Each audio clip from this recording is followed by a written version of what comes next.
Sir मुझे आपके फतवे की जरूरत नहीं देना।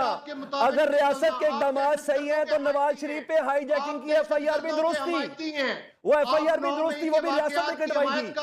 कैसी बात कर रहे हैं? दहशतगर्द है। Thank you very much sir.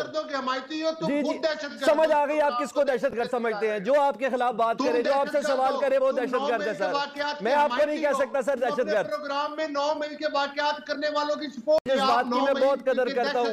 और सर मैं सहाफी के साथ पाकिस्तानी भी हूँ, मेरे पे कोई वाजिबियत नहीं होगी कि मैंने आपके मुताबिक चलना है।